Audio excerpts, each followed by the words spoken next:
오늘 창세기 41장으로 가겠습니다. 창세기 41장 25절부터 36절까지요. 요셉이 바로에게 아뢰되 바로의 꿈은 하나라. 하나님이 그가 하실 일을 바로에게 보이심이니이다. 7 좋은 암소는 7회요 7 좋은 이삭도 7회니 그 꿈은 하나라. 그 후에 올라온 파리하고 흉한 7소는 7년이요 동풍에 말라 속이 빈 7 이삭도 7회 흉년이니 내가 바로에게 이르기를 하나님이 그가 하실 일을 바로에게 보이신다 함이 이것이라. 온 애굽 땅에 7회 큰 풍년이 있겠고 후에 7회 흉년이 들므로 애굽 땅에 있던 풍년을 다 잊어버리게 되고 이 땅이 그 기근으로 망하리니 후에든 그 흉년이 너무 심함으로 이전 풍년을 이 땅에서 기억하지 못하게 되리이다. 바로께서 꿈을 2번 겹쳐 꾸신 것은 하나님이 이 일을 정하셨습니다.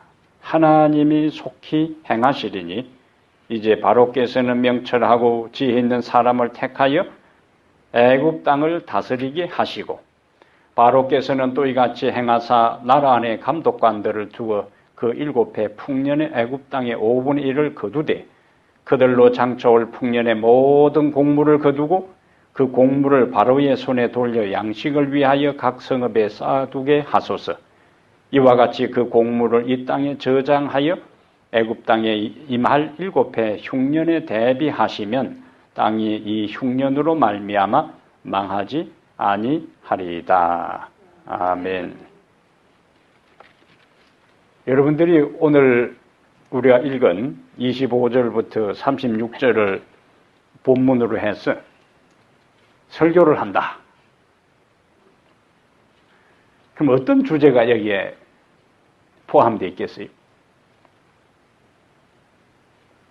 주제 하니까 복잡해요. 어떤 이야기요? 간단하게 이야기하면 흉년과 풍년. 풍년의 때에 흉년을 대비하라. 또 다른 분들, 여러분들이 이제 이걸 읽으면서 뭘 지금 이 본문에서 말을 하려고 하는 것 같아요. 드디어 요셉을 살리시는구나. 요셉이 이제 주인공으로 등장해서 왕의 문제를 지금 이제 해결하는데 중심 인물로 구상됩니다. 또 다른 분, 오늘 이야기 무슨 이야기요?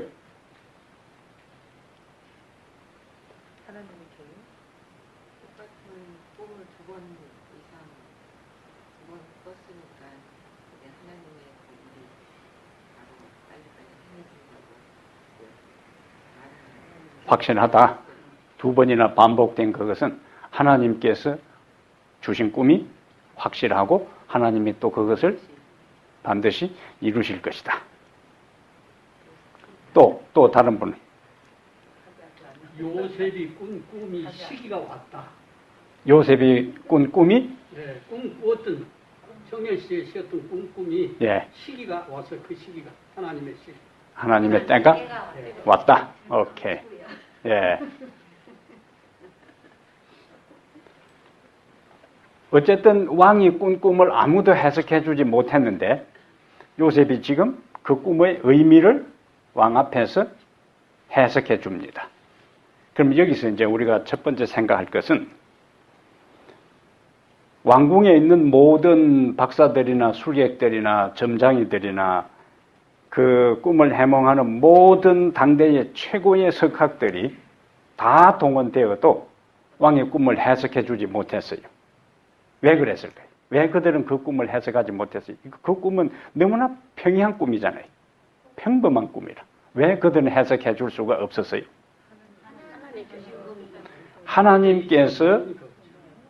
하나님께서 왕에게 주신 꿈이기 때문에 해석할 수가 없었다. 예. 근데 요셉은 그런데 어떻게 해석할 수 있어요? 그들은 해석을 못 했는데 어떻게 요셉은 해석할 수 있었어요? 그들은 해석을 못 했는데 어떻게 요셉은 해석할 수 있었느냐, 그걸. 하나님께 간구했잖아요. 하나님께 간구를 했기 때문에. 하나님께 간구했기 때문에 하나님께서 그 해석을 알려주셨다. 그러면 왜 하나님께서 요셉에게 그 꿈의 해석을 알려주셨어요? 요셉이 하나님 뜻대로 사니까 하나님이 함께 하시고 형통하게 한다고 그랬어요. 예. 보통 게또 예수님하고 친했잖아요. 오케이. 예. 자, 그 이야기를 이제 제가 하려고 하는 겁니다. 다른 사람들은 해석을 못한 것은 하나님께서 주신 꿈이기 때문에 하나님이 주신 꿈은 하나님과 함께 하는 사람만이 하나님의 비밀을 알 수가 있다. 근데 요셉은 왕 앞에서 그것은 이런 의미고 그것은 이런 의미고 그것은 이런 의미고 하는 것을 그냥 줄줄줄줄줄 그것을 요셉이 알려준 것처럼 다 자기가 그 꿈을 이야기하고 자기가 해석하는 것처럼 완벽하게 그 꿈의 의미를 해석해 주었다. 그럼 우리가 첫 번째 생각할 것은 요셉이 도대체 어떤 삶을 살았기 때문에 그 왕의 참모들이 해석할 수 없는 그 꿈을 하나님이 주신 그 비밀을 하나님께서 요셉에게는 알려주셨느냐 하는 겁니다. 그거에 대한 걸 우리가 첫 번째 이제 생각을 하겠어요. 첫 번째 우리가 요셉이 그와 같이 왕의 꿈을 해석할 수 있었고 하나님이 주신 청기에 대한 그 비밀을 명확하게 설명할 수 있었던 것은 그가 평소에 하나님과 동행하는 삶을 살았다는 거예요. 평소에는 하나님을 전혀 찾지 않다가 그냥 왕이 지금 꿈을 꾸고 난 다음에 이 꿈을 해석하지 않으면 어떤 큰 문제가 생기니까 다급하게 기도해서 얻은 것이 아니고 평소에 요셉의 삶이 하나님과 어떤 삶이요? 동행하는 삶. 하나님과 동행하는 사람의 삶이라는 것은 하나님의 임재를 의식하고 살았다는 거예요. 그것이 우리가 앞에서 창세기 39장에서 보는 것처럼 내가 어찌 이 큰 악을 행하여 하나님 앞에 범죄할 수 있느냐. 그것 자체가 평소에 그는 항상 누구를 의식하고요? 하나님을 의식하고 살았다는 거예요. 그래서 부조선자 217페이지에는 우리들의 행동 중에 어느 하나도 하나님이 보시지 못하는 부분이 없다. 우리는 지존하신 분께 우리의 행동을 숨길 수 없다. 자신이 홀로 있다고 생각할지 모르나 모든 행위를 주목하는 눈에 보이지 않는 목격자가 있다. 모든 행위와 말과 생각이 마치 이 세상에 단 한 사람만 있는 것처럼 분명하게 기록되고 온 하늘이 그를 주목하게 된다. 그럼 요셉이 감옥에 있을 때는 성경의 저자 모세는 요셉이 감옥에 있을 때 하나님과의 관계를 어떻게 표현했어요? 요셉이 하나님과 함께 있다고 표현했어요. 하나님이 요셉과 함께 있다고 했어요. 하나님이 요셉과 함께 있다고 했어요. 그럼 하나님은 우리 인간들이 하나님과 함께 있는 것을 좋아하고 사모하고 기뻐하고 행복해할 때 그런 사람하고 함께 있기를 하나님도 좋아하시지, 하나님하고 함께 있는 것을 부담스러워하고 있으면은 이 하나님 가시지도 않고 이 큰일이네 이런 사람하고 하나님께서 계시지를 않는 거예요. 감옥이라는 최악의 환경 속에서도 그곳에서도 요셉은 또 누구를 의식하며 살았는가? 하나님을 의식하며 살았기 때문에 감옥에서도 하나님께서 요셉과 함께 하셨다. 그가 평탄한 총무의 생활을, 가정 총무의 생활을 할 때도, 그가 형들에게 팔려 포승줄에 묶여가지고 노예로 팔려갈 때에도, 그 다음에 억울한 누명을 쓰고 감옥에 투옥되어 있는 가운데서도 언제나 그는 하나님을 의식하고 살았다는 것이죠. 하나님의 임재의식을 어떤 말로 표현한다고요? 하나님과 동행하는 삶이라는 거예요. 그러면 성경에 하나님과 동행했다 할 때에 연결되는 사람이 누가 있어요? 에녹이 있어요. 창세기 5장에 잠깐 가서 한번 보고 다시 왜 다른 사람은 꿈을 해석하지 못했는데 요셉은 그 꿈을 해석할 수 있었는가에 대한 질문에 대한 의미를 우리가 좀 살펴보는 겁니다. 창세기 5장 21절에 에녹은 65세에 머두셀라를 낳았고 머두셀라를 낳은 후 300년을 하나님과 동행하며 자녀들 낳았으며 그는 365세를 살았더라. 에녹이 하나님과 동행하더니 하나님이 그를 데려가심으로 세상에 있지 아니하였더라. 여기 반복해서 어떤 단어가 나와요? 동행하며 또 하나님과 동행하더니 하나님이 그를 데려가심으로 세상에 있지 아니하였더라. 그래서 우리가 성경의 신학적인 성경적인 표현을 성경을 읽을 때마다 항상 그러면 이것이 내가 이해할 때는 이 말이 무엇인가 항상 그렇게 전환시켜서 이해를 해야 돼요. 자, 에녹이 하나님과 뭐 했다? 동행했다. 그럼 어떻게 질문을 던져야 돼요? 그러면 에녹이 하나님과 동행했다는 것은 도대체 무엇을 의미하는가? 그러면 내가 하나님과 동행한다고 하면은 어떻게 하는 것이 하나님과 동행하는 것인가? 그 질문을 던지셔야 되는 거예요. 그래야 성경의 말씀이 나에게 구체적으로 적용되고 실천될 수가 있습니다.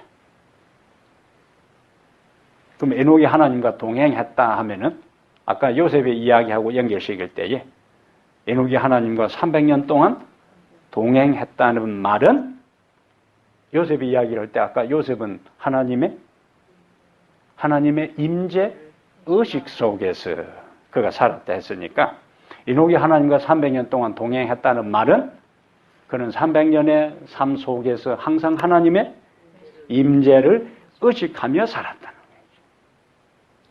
그가 어떤 환경 속에 있든지 간에 에녹이 살았던 시절은 노아 홍수 직전입니다. 에녹이 살던 시절은 노아 홍수 직전이에요. 그러면 노아 홍수 직전의 세상 상황은 어떤 상황이었어요? 사람들이 생각하는 바가 항상 악하고 생각하면 항상 죄를 생각하고 행동하면은 죄를 행하는 그러한 시절에 누가 살았어요? 에녹이 살았어요. 그런데 그러한 시대적 상황 모두가 죄악의 길로 가고 살아계신 하나님의 존재를 인정하지 않고 쾌락을 추구하고 범죄하는 것을 밥 먹듯이 하는 그 시절에 에녹은 하나님과 동행했다. 하나님의 임재를 의식했다는 거예요. 요셉이 당대 애굽이라는 나라, 당대 최고의 문명국가, 강대한 나라, 우상숭배하는 나라, 왕궁뿐만 아니라 주변에 다 우상숭배하고 죄악이 관영하는 그곳에서 요셉은 죄를 듣지도 못하고 죄를 보지도 못하고 오로지 하나님의 임재의식 속에 살았다는 거예요.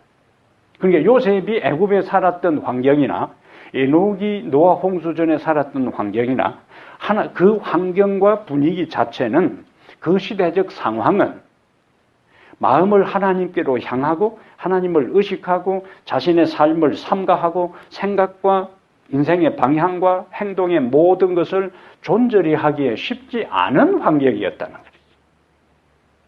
그럼에도 불구하고 에녹은 그렇게 살았고 요셉도 그렇게 살았어요.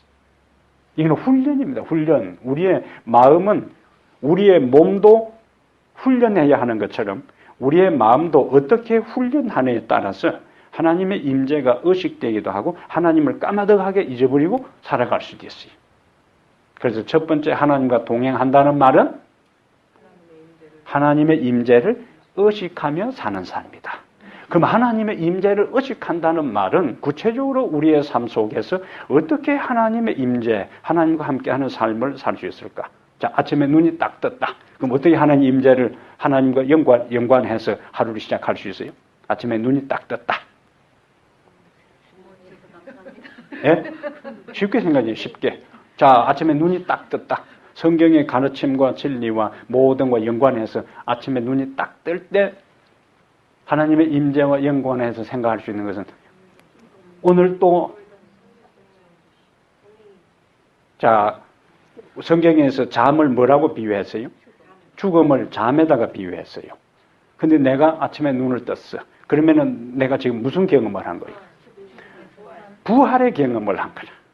아, 하나님, 오늘 또 나에게 새 생명을 주셨군요. 감사합니다. 오늘 나에게 주신 이 새 생명으로 하루를 주님과 함께 살게 해 주십시오. 자, 그리고 화장실에 가서 볼일을 본다.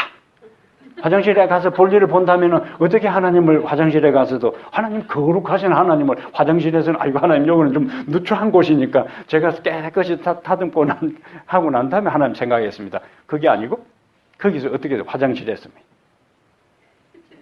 바울이 예? 내 속에 있는 모든 뭐요 더럽고 더러한 것들이 다 뭐요 바울이 뭐라고 했어요? 나는 이 세상에 있는 모든 것을 뭐로 여긴다고요?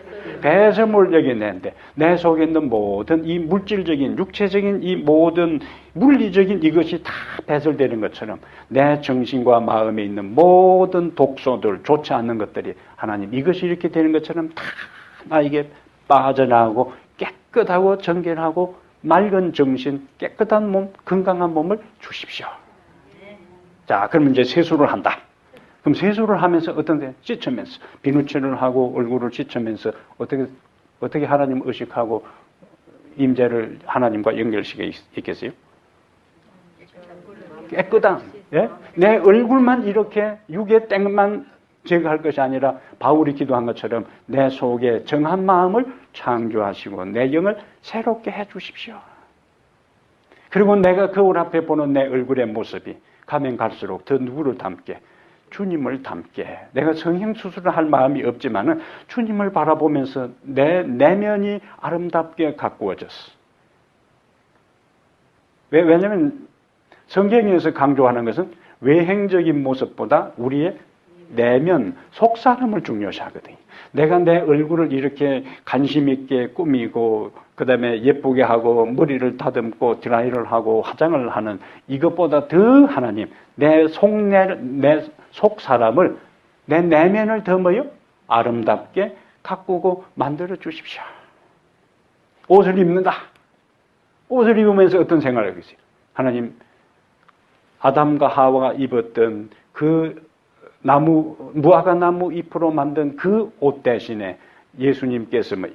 가죽옷을 해입했던 것처럼 오늘 내가 입는 이 옷처럼 예수 그리스도의 의의 옷으로 두루마기로 나를 감싸주시고 때로는 내가 부정하고 내가 더럽혀지고 세상의 모든 세속으로 내가 물들었다 할지라도 집 나간 탕자가 집에 돌아올 때에 그 모든 더러운 옷을 벗기고 아버지가 새 옷을 입혀주시고 스가랴서 3장에 나오는 것처럼 여호수아가 입었던 더러운 옷을 다 벗기고 새 옷을 입혀주셨던 주님, 오늘 또 내 하루, 오늘 또 내 모든 가정하고 더러운 것들을 주의 피로 정결케 하시고 깨끗하게 해 주십시오. 물을 마신다. 아침에 일어나서 물을 마신다. 어떻게? 물을 마신다. 어떻게? 생명수. 예?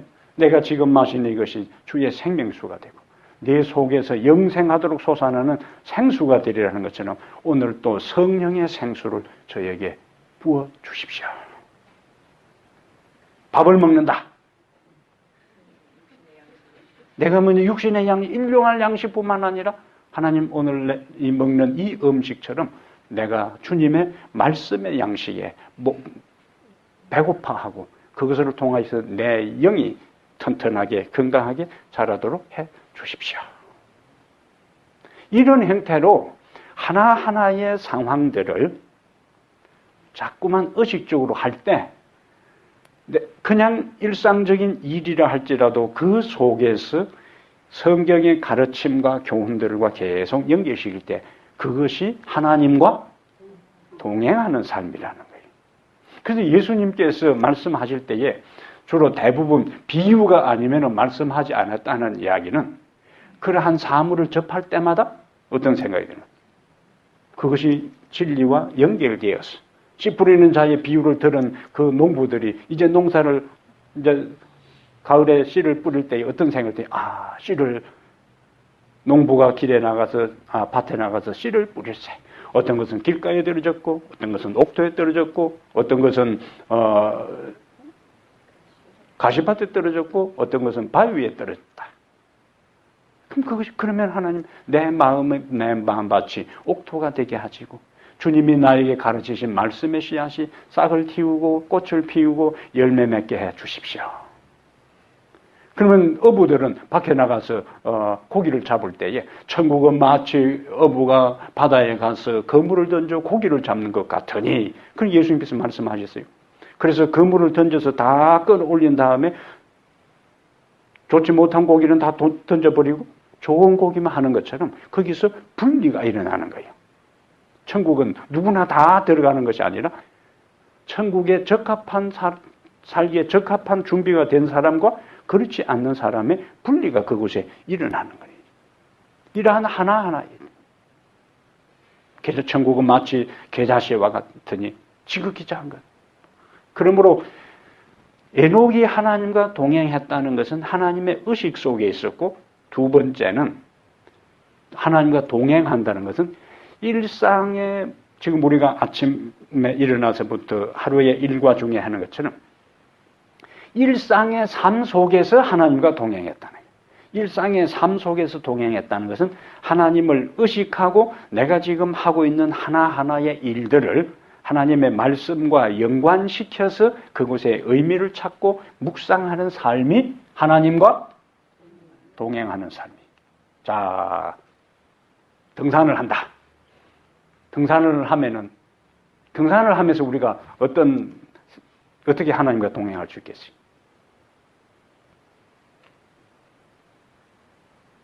등산할 때는 하나님과 동행하는 게 불가능해요? 다른 때는 다 가능하지만 등산할 때는 불가능해요? 그럼 예수님께서 주로 성경의 역사들이요, 산을 중심으로 많이 일어납니다. 산을 중심으로. 시내산도 등장하지요. 감람산도 등장하지요. 예? 비스가산도 등장하지요. 또 갈멜산도 등장하지요. 산들이 많이 등장하잖아요. 그러면 내가 오늘 등산할 때는 시내산에 대한 묵상을 한다. 그럼 시내산의 모세, 성경에서 모세가 그 시내산까지 오르락 내리락 한 8번 정도 됩니다. 그 나이 많은 영감을 갖다 하나님께서 그냥 하나님께서 내려와서 모세를 만날 수도 있어요. 그런데 꼭 어디로 올라오라고? 시내산 꼭대기로 불어 올려. 제가 가만히 묵상해 보니까 등산 훈련시킨 거예요. 육체적으로. 예? 예? 그 노인을 부지런히 산을 오르락 내리락 해가지고 체력 단련시킨 거라.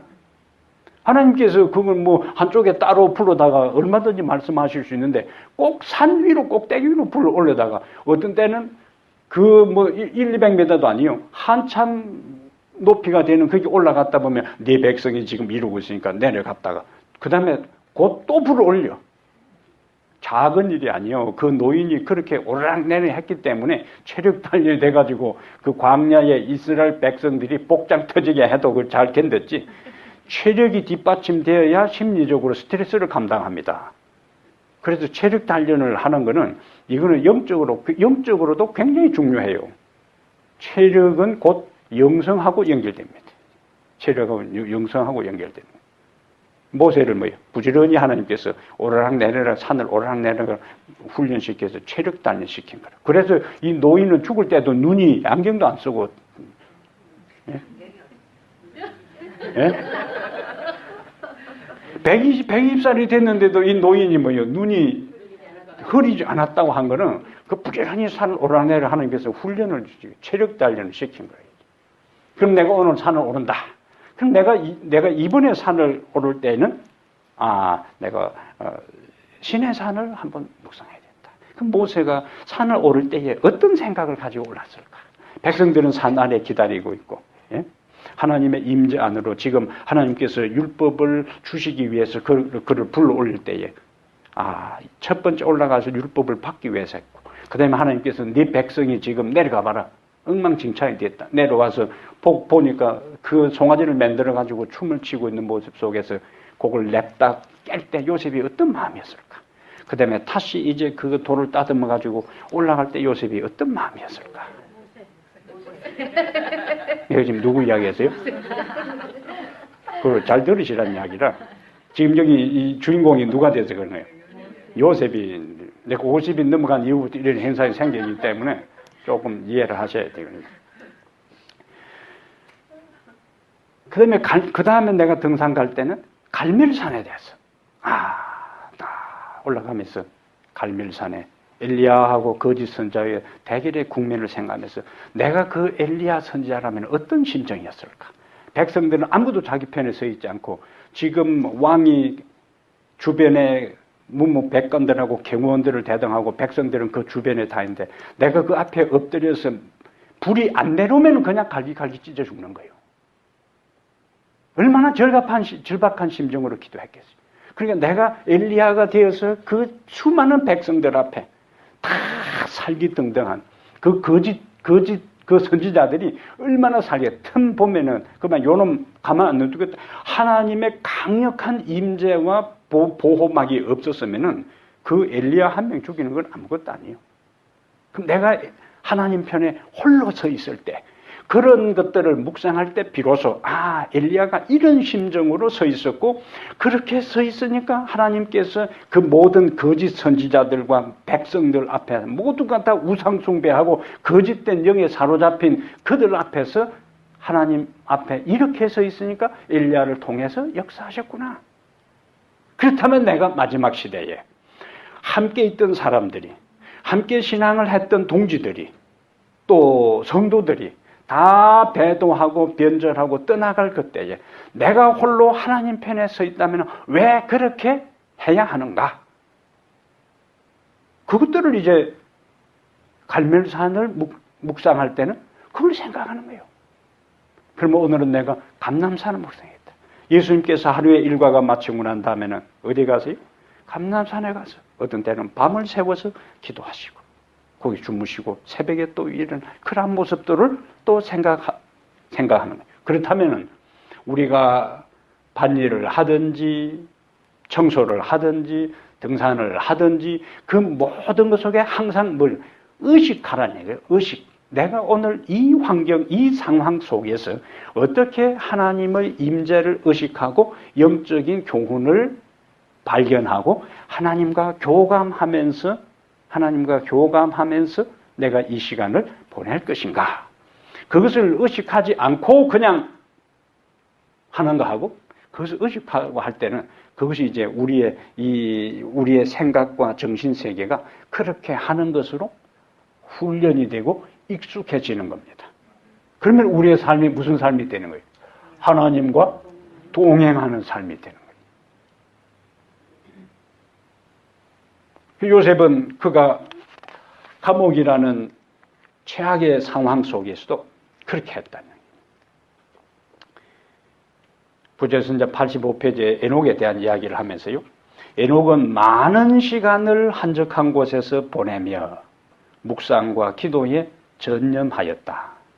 그에게 있어서 기도는 영혼의 호흡이었으며 그는 바로 하늘의 분위기 가운데 살았다. 그럼 하늘의 분위기 가운데 살 수 있는 비결이 여기 언급 가운데서는 어떻게 표현되어 있는 거예요? 그에게 있어서 기도는 영혼의 호흡이었으며 그는 바로 하늘의 분위기 가운데서 살았다. 그 다음에 많은 시간을 한적한 곳에서 보내며 묵상과 기도에 전념하였다. 그러면 이 문장의 흐름 속에서 어떻게 우리가 아까 에녹이 살던 시대는 천국의 분위기가 아니었어요. 다 배도하고 변절하고 쾌락을 추구하고 죄악을 행하던 그 시절에도 에녹은 어떤 분위기 속에서요? 하늘의 분위기 속에서 살았다. 무엇이 그것이 가능하게 한 거예요? 다 읽었는데 그 다음 뭐는 어떻게? 많은 시간을 한적한 곳에서 보내며 묵상과 기도에 전심하였다. 그에게 있어서 기도는 영혼의 호흡이었으며 그는 바로 하늘의 분위기 가운데 살았다. 그럼 무엇이? 묵상과 기도, 한적한 곳에서 구별된 장소, 구별된 시간, 구별된 그 시간을 가짐으로 그러한 것들이 세속의 혼탁한 공기 분위기 속에서도 하늘 분위기 속에서 살 수 있게 한 원동력이었다는 거예요. 제가 학교 다닐 때에 여기 미국 선교사가 한 분 영어 회화를 가르쳤는데 이분이 192cm라 키가 192cm인데 한 번은 제가 금요일 날 영어 학원에 같이 이제 영어 배운다고 갔다가 들어오는데 삼육대학에 가는 버스가 45번 버스예요. 45번 버스가 저녁 시간 되면은 얼마나 복잡한지 몰라. 다 숨이 막힐 정도로 막 쾌쾌한 땀 냄새에 막 온갖 냄새는 버스 안에 다 있는데, 근데 이 양반이 이렇게 되는 거야. 이게 위에 버스 천장이다. 이런데 안으로 밀고 들어가더만은 그 위에 뭐예요?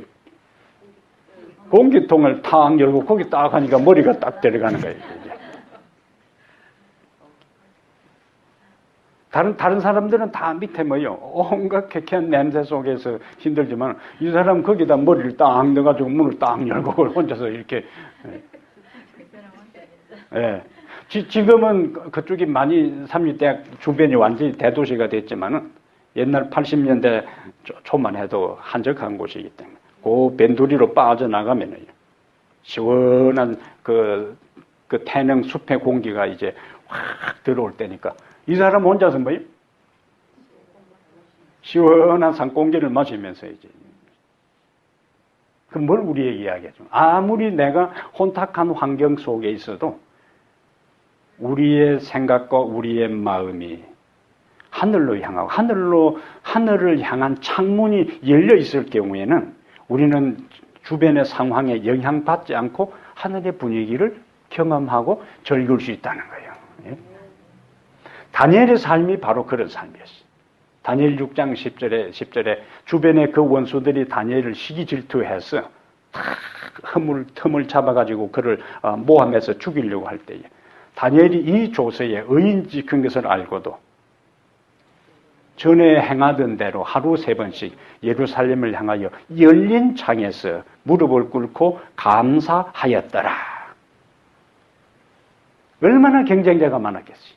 정권이 바뀌고 새로운 왕조가 들었고 바벨론이 망하고 페르시아가 등장한 다음에 주변 사람들이 다 서로 줄 서려 그러고 왕에게 잘 보려고 그러고 치열한 힘 파워 게임이 벌어지는 그 와중에서 생존 비결이 뭐냐?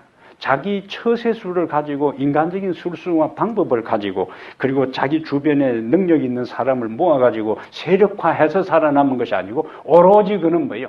하루 일과가 마치면은 예루살렘을 향하여 열린 창에서 전에 행하던 대로 하루 3번씩 무릎을 꿇고 기도한 것이 다니엘을 다니엘 되게 하고 다니엘의 승리의 비결이었습니다.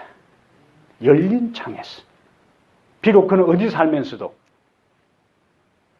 바벨론에 살면서도 왕궁에 살면서도 원수들에게 둘러싸여 있으면서도 온갖 죄악의 그 향락이 난무하는 그곳에 있으면서도 그가 그곳에 감염되지 않고 전염되지 않고 휩쓸려 내려가지 않고 그가 하늘의 왕자로서 고상한 자기의 자리를 지킬 수 있었던 비결은 비록 그가 바벨론에 살았다 할지라도 그의 시선은 그의 관심은 예루살렘을 향하여 열린 창에서 무릎을 꿇고 하루 3번씩 기도한 그것이 다니엘로 하여금 승리하게 하고 원수들이 그의 뒷조사를 다 해도 한 흠도 발견할 수 없을 정도의 삶을 살 수 있었던 비결이다.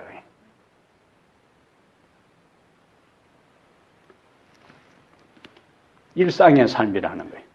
에녹이 하나님과 동행한 것은 황홀경 속에서나 이상 중에서가 아니라 그의 일상의 모든 의무를 행하는 가운데서였다.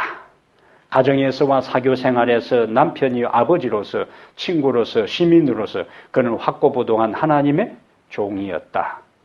그러니까 하나님과 동행한 것은 이상이나 황홀경 중에서가 아니라 일상의 모든 의무를 행하는 가운데 하나님과 동행했다. 일상의 모든 의무. 자, 여자분들의 일상의 모든 의무 중에 하나가 뭡니까? 주부들의 일들이에요. 내가 공부하고 내가 이렇게 해서 이 집에 시집 와가지고 내가 청소나 하고 밥이나 하고 빨래나 하려고 내가 사나?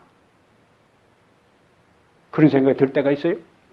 돌아서면 또 그러니 돌아서면은 그럼 자 빨래를 한다. 빨래를, 왜냐하면 에녹이 하나님과 동행하는 것은 일상의 모든 의무를 행하는 가운데 하나님과 동행했다 했으니까 여자분들이 빨래를 옛날에는 요즘은 여러분들이 좋은 시대에 사는 거라요. 넣어놓고 스위치만 누르면 뱅 돌아가는데 세탁기가 옛날에 시골에 저희 어머니 보면은 또 옷도 일반 나이론 것도 아니잖아요. 그거 다 또 그 옷을 그걸 큰 다리에다 입고 집에서 뭐 수도도 없는 것도 아니고 냇물에 가가지고요. 지금 생각하면 내가 좀 옆에 빨래를 도와줘야 되는데 그냥 철 들자 뭐 그 시대는 끝나버렸으니까 빨래를 할 때예요. 하나님, 내가 지금 빨래를 해서 이렇게 때를 다 빼고 한 다음에 깨끗하게 입을 때에 내 남편과 내 자녀와 우리 식구들이 입을 때에 막 기분이 상쾌하고 깨끗한 걸 입어서 건강하게 해준 것이 감사합니다. 이런 마음으로 이제 빨래를 하는 거고, 요리를 할 때에 내가 이 집에 뭐 소두방 운전수 하려고 내가 이 집에 왔나, 그런 상황에 요리를 할 때 하나님 내가 요리하는 것이 영양소 하나도 잘 파괴되지 않고 하나님 지혜를 주셔서 영양 배합도 잘 되고 간도 잘 맞아서 우리 식구들이 이것을 먹을 때에 건강하게 해주십시오. 그런 마음으로, 왜냐면은 옛날 맛이 엄마들 어디에서 나온다고요? 손끝에서 나온다고. 에이, 먹으라고 막 예번해가고 기도하면 말은 조물조물 해가지고 할 때는 거기에 뭐가요? 사랑의 요소가 거기에 나오니까 먹는 사람이 소화도 잘 되고 맛있다 하는데, 마음에 섭섭한 것과 앙금 있는 상태에서 이래는 막 손끝에서 독소가 나와가지고, 손끝에서 독소가 나와가지고 먹는 사람은 이상하게 맛이 없이 지금 그 다음에 배탈 납니다. 그래서 똑같은 음식을 요리할 때도 뭐 기도하는 마음으로 이것을 먹고 우리 식구들이 다 건강하게 해달라고, 나에게 지혜를 요리할 때마다 건강 요소 영양 요소를 잘 배합해서 파괴시키지 않고 요리를 잘 할 수 있는 지혜를 주십시오. 그게 뭐라고요? 하나님과 동행하는 삶이라는 거예요. 하나님과 동행하는 삶. 에녹이 하나님과 동행한 것이 거창한 게 아니라는 거예요. 환상이나 이상 중에 동행한 것이 아니고 일상의 모든 의무를 행하는 중에 그가 하나님과 동행했다. 그러면 요셉이 하나님의 임재를 의식하고 했을 때에 그가 감옥에 있을 때는 감옥에 있으면서 무슨 일을 하든지 하나님을 의식하면서 최선을 다했다는 거예요. 왜냐하면 우리가 바울 서신 가운데 남편들아 아내 사랑이를 그리스도께서 교회를 사랑함지 사랑하라. 아내들아 남편 공경하기를 그리스도를 공경하는 것처럼 공경하라. 그럼 꼭 남자들은 뭘만 인용하냐면은 아내들에게 그리스도께 복종한 것처럼 복종하라 그것만 하는데 그 뒤에 더 센 말이 나와요.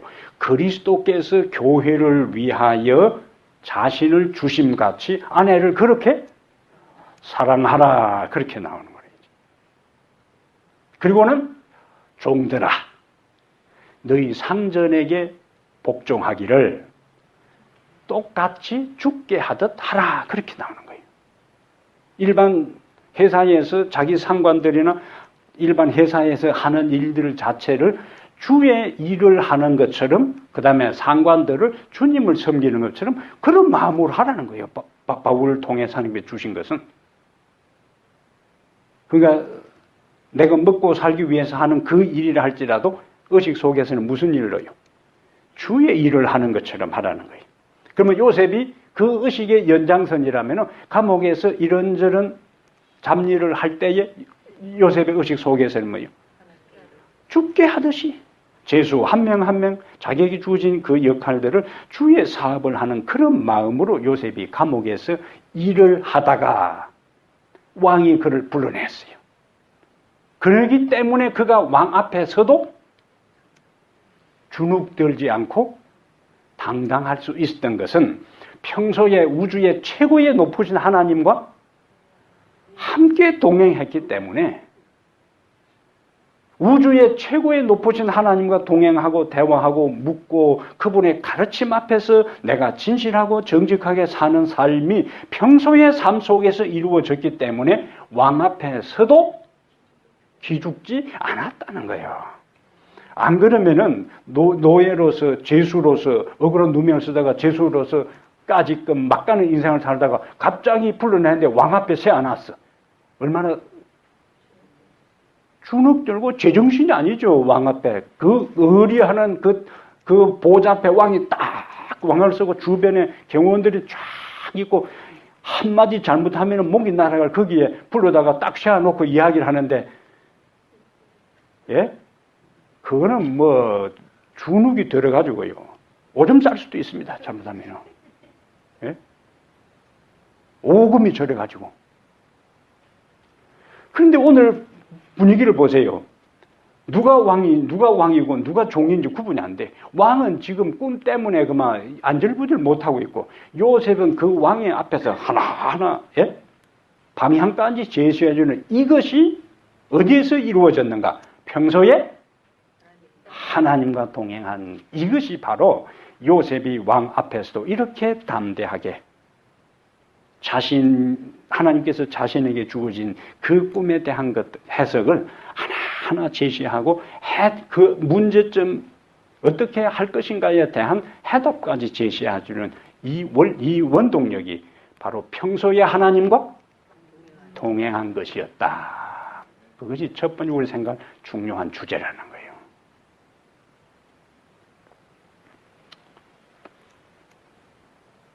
갑자기 요셉이 위대해진 게 아니에요. 그 순간에 하나님께서 특별한 은혜를 주신 게 아닙니다. 평소 그의 삶의 연장선이라. 평소 삶의 연장선입니다. 그래서 우리의 일상의 삶이 우리의 운명을 결정합니다. 평소 생활에서 하나님과 교제한 사람, 하나님을 찾고 하나님과 함께하는 사람이 하나님을 사랑할 수 있고, 하나님의 말씀을 사랑할 수 있고, 하나님께 기도할 수 있고, 예배를 사랑할 수 있고, 하나님께 헌신할 수 있고, 그 모든 것은 하나하나가 구별되고 따로 떨어져 있는 것이 아니라 평소에 개인적으로 하나님과 그런 삶을 사는 사람이 나머지 그것에 기초해서 나머지 다 이루어진다. 평소에 그런 삶을 살지 않는 사람이 갑자기 교회에 와서 앞에 여기 와서 찬양 리더를 할 때 찬양하는 기쁘다. 불가능한 일이요. 그 앞에 찬양 리더 할 때 앉아있는 사람 얼굴 표정 어때요? 예? 그 왜 그런가? 개인적으로 집에서 영적 삶이 안 된다는 거예요. 개인적으로 찬양하고 개인적으로 하나님 말씀을 가까이 하고 개인적으로 기도한 사람들이 여기 모여 있으면은요 그렇게 침체되지 않습니다. 그런데 한 주간의 삶 속에서는 전혀 하나님 생각하지도 않고 하나님 부르지도 않고 하나님 말씀 묵상하지도 않고 하나님과 동행하지도 않다가 갑자기 여기 공간에 여기 앉아 있으니까 얼마나 어색해요. 분위기가 살아날 수가 없습니다. 무엇이 중요하다고요? 일상의 삶입니다. 일상의 삶. 교회에 와서 그 교회가 숫자가 많든 적든 크든 작든 영적 분위기는 교회에 모여서 찬양을 빠른 곡을 부르니까 살아나는 게 아니고 그 한 사람 한 사람이 평소에 집에서 한 주간의 삶 속에서 하나님과 영적인 삶을 산 사람이 모여 있으면은 그 교회는 영적인 분위기가 형성되는 것이고, 그렇지 않으면은 그것은 침울하고 뭔가 냉랭하고 뭔가 어색한 그런 것이 연출될 수밖에 없는 거예요. 그러니까 어느 누구의 문제가 아니고 교회 분위기는 누구에 의해 좌우되는가? 나에 의해서 좌우되는 거예요. 우리 한 사람 한 사람이 한 주간의 삶 속에서 하나님을 의식하고 하나님의 임재 속에서 한 주간의 삶을 살다가 그런 사람들이 이곳에 오게 되면은 그 교회는 영적으로 생기가 넘치고 하나님의 은혜가 감도는 그런 교회가 될 수가 있습니다. 그래서 누구 탓하지도 말고 오늘 저녁에 다시 우리가 결심할 것은 하나님 일상의 나의 삶이 결정적인 순간에 내 운명을 결정한다. 누구를 보니까? 요셉을 보니까 그가 평소에 감옥에서도 하나님이 그와 함께 했고 그가 하나님과 함께하는 삶, 그가 하는 하찮은 일이라도 하나님의 일을 하는 것처럼 그가 살았기 때문에 갑자기 왕이 호출해서 왕 앞에 세워서 그냥 그가 자유를 얻기 위해 나온 것이 아니고 지금 모든 애굽의 관심이 왕이 꾼 꿈에 모든 왕궁의 관심이 있고 그 꿈을 어떻게 해석하는 여부에 따라서 국가의 운명이 달라지고 왕의 이 기분의 모든 것이 달라지고 해석한 사람의 운명이 달라지는 그 상황에 불려나갔어요. 여러 명 중에 그냥 같이 섞여 있었으면은 도매금으로 넘어가지만은 나머지 아무도 못한 상태에서 이제 술 맡은 관원장의 특별한 추천으로 그 앞에 섰을 때에 이거는 얼마나 중요한 일이에요. 예? 이거는 뭐 굉장히 중요한 순간이에요. 그러나 그 중요한 순간에도 왕의 그 꿈을 정확하게 할 수 있었던 것은 평소에 그가 하나님과 함께 있는 삶을 살았기 때문에 결정적인 순간에도 하나님을 더 높일 수가 있었다는 거예요. 자기를 드러내지 않고. 그래서 이게 반복해서 하나님이 3번, 4번 나옵니다. 왕의 관심은 오로지 뭐만 관심이 있는데 꿈에만 관심이 있는데 요셉은 오로지 왕이 관심이 있는 그 꿈을 빌미로 발판으로 삼아서 하나님을 드러내는 거예요. 하나님을 높이는 거예요. 그 왕이 평소에 뭐 교회 다니는 사람 같으면 모르지만은 이 사람은 여호와 하나님의 존재에 대해서는 전혀 생각도 없고 애굽의 태양신 숭배하던 그 사람 왕 앞에서 이 노예로 끌려온 이 사람 억울한 누명을 쓰는 감옥 조금 전까지 감옥 생활하던 사람이 그 앞에 서서 지금 누구 이야기를 하고 있어요? 하나님 이야기를 하고 있다고요. 얼마나 멋있어요. 예? 와, 저는 이 장면 읽을 때마다 진짜 멋있다. 예? 이렇게 될 수 있는 것이 뭐냐? 평소신앙이다. 평소신앙. 그러므로 여러분, 우리의 마지막 하나님 앞에 심판대 앞에 설 때든지 우리가 또 마지막 시대에 너희들이 관리들과 회당에 서서 그 다음에 고위 관리들 앞에서 세상의 지성인들 앞에서 우리의 믿는 신앙을 이제 고백해야 되고 간증하고 변증해야 될 때가 우리에게 찾아올 텐데 그때에 변증하고 간증할 수 있는 것은 내가 세상적으로 공부를 많이 하고 지성적으로 탁월해서가 아니라 내가 공부를 많이 했든 안 했든 상관없이 평소에 하나님과 함께 있는 사람 같으면은 세상 최고의 지성인들, 고관 대적들 앞에서도 요셉처럼 우리의 믿는 바 신앙에 대해서 뭐 할 수 있는가?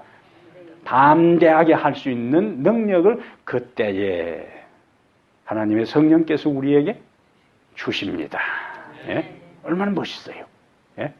그러므로 이 저녁에 나오신 우리들 모두가 요셉이 평소에 하나님과 동행했기에 결정적인 순간에 하나님께서 요셉에게 지혜를 주시고 왕의 인정을 받게 하고 그의 운명을 바꾸어 놓았던 것처럼 우리가 일상의 삶에서 내 하루하루의 일과 중에 끊임없이 하나님을 의식하고 하나님께로 우리의 생각과 마음이 향하도록 다니엘이 전에 행하던 대로 하루 3번씩 무릎을 꿇고 예루살렘을 향하여 열린 창에서 감사하였다 했던 것처럼 그것이 다니엘의 일상의 삶이요. 그런 것처럼 우리들 한 사람 한 사람에게 주어진 시간 속에 그것들이 영적인 습관이 딱 삶의 중심에 잡게 될 때 하나님은 우리를 통해서 당신의 이름을 높이고 영광을 받게 될 것입니다. 하나님 우리 아버지 요셉의 삶 속에 나타난 교훈과 에녹의 생애를 통해서 하나님과 동행한 그 의미가 무엇인지를 이 저녁에 살펴보았습니다. 우리의 일상의 삶이 주님과 동행하는 생애가 되기를 원합니다. 어느 한순간 우리의 생애가 갑자기 바뀌는 것도 아니고 어느 한때 우리가 갑자기 능력 있는 존재가 되는 것도 아니고 작은 일상의 일들 속에 하나님의 임재를 의식하고 우리의 생각이 하늘로 향하며 주 앞에 충성스럽게 살 때 주께서 우리를 크게 사용하실 줄 저희들이 믿습니다. 아버지, 저희를 불쌍히 여기시고 세상의 모든 혼탁한 가운데서도 사람들의 관심이 오로지 시선이 그들의 우선순위가 그들의 생각이 세상에 집착하고 있는 이때에 홀로 하늘을 향하여 우리의 생각이 향하게 하시고 홀로 주님 앞에 무릎을 꿇게 하시고 홀로 하나님의 음성을 듣게 하셔서 결정적인 순간에도 엘리야처럼 하나님 편에 홀로 설 수 있는 담대한 능력의 소유자 되게 하여 주시옵소서. 결정적인 순간에 요셉처럼 하나님을 드높이고 하나님의 지혜를 통하여 우리의 믿는 바 진리와 신앙에 대해 소리 높여 간증하고 주님께 영광 돌리는 생애가 되도록 매일 매 순간 주님 우리를 붙들어 주시고 준비시켜 주시옵소서. 이 화요일 저녁에 나온 사랑하는 이 하나님의 귀한 자녀들만이라도 이 교회의 중심에서 영적인 불쏘시개가 되게 하시고 영적인 진원지가 되게 하셔서 이들의 영적인 삶이 교회 전체를 영적인 불도가니로 바꾸는 그러한 당신의 종들 주의 성령의 도구가 되도록 도와주시옵소서. 우리 주 예수님 이름으로 기도합니다. 아멘.